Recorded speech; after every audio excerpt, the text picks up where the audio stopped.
Salut la gang, c'est Karine pour Centre Jean Jeunesse. Suite à la vague de dénonciations sur les violences à caractère sexuel, nous avons décidé de vous faire une capsule spéciale.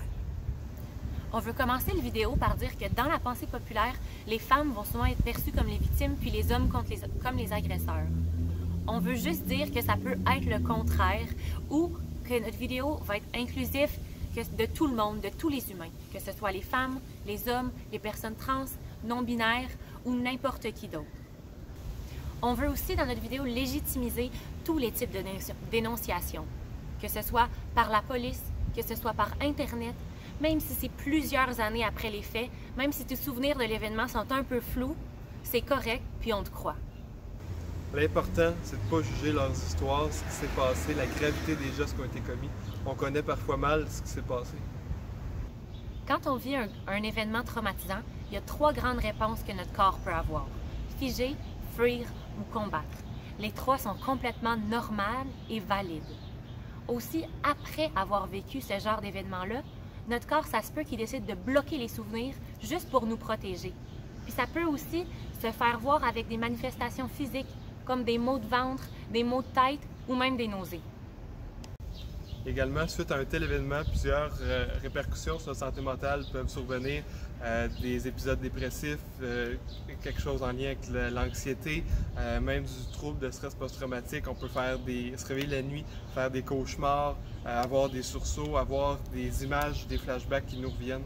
Donc, c'est important de prendre soin de sa santé mentale. La réaction des témoins est aussi super importante. Donc, si toi, tu vois un acte de violence sexuelle, ça va être important d'agir, de dire à l'agresseur c'est pas correct ou de soutenir la victime, puis de l'aider, de l'écouter, de ne pas juger son histoire, puis de la croire. Puis une dernière chose, si quelqu'un te fait assez confiance pour te raconter son histoire, c'est important de faire attention puis de ne pas aller la raconter à d'autres personnes parce que ça peut être très blessant puis ça pourrait même refaire vivre une deuxième fois la même situation à la victime. On ne peut pas faire une vidéo comme celui-ci sans se passer d'aborder le consentement, une composante tellement importante dans les relations sexuelles.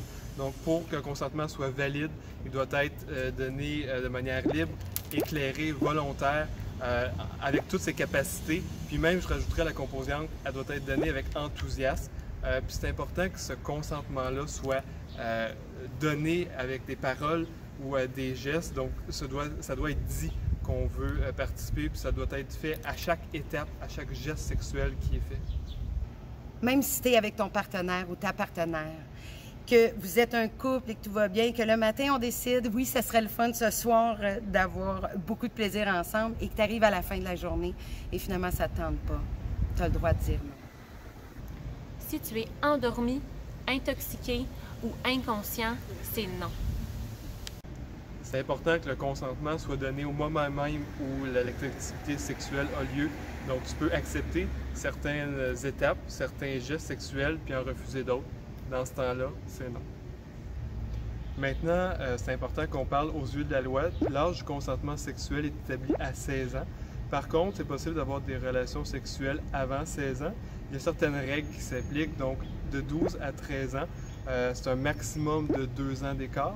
Puis à 14-15 ans, mais là, c'est un maximum de 5 ans d'écart. Donc, quelqu'un, par exemple, qui a 15 ans, pourrait avoir une relation avec quelqu'un qui a 20 ans, mais c'est important que les autres règles du consentement qu'on a nommées tantôt s'appliquent. Puis aussi, c'est important de savoir, c'est qu'en bas de 18 ans, personne ne peut avoir de relation sexuelle ou consentir à une relation sexuelle avec un prof, une personne d'autorité, un coach ou quelqu'un qui est responsable de nous. Si tu es quelqu'un qui reçoit des photos osées, non seulement c'est pas cool de les partager ou de les montrer à tes amis, mais c'est illégal. Puis si tu es quelqu'un qui va en envoyer, faire bien attention à qui tu les envoies parce que même si vous avez une belle relation aujourd'hui, on ne sait pas ce qui peut se passer.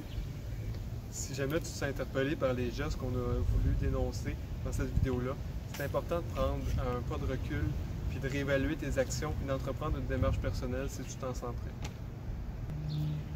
J'espère que cette vidéo vous a interpellé. Et puis, présentement, ce qu'on va faire, c'est qu'on va vous donner à la fin de cette vidéo, ce qui s'en vient, des ressources auxquelles vous pouvez avoir recours. Et puis, nous allons mettre ces ressources-là aussi sur tous nos réseaux sociaux. Et prenez soin de vous. Ne vous gênez pas là-dessus. Vous avez droit de parler.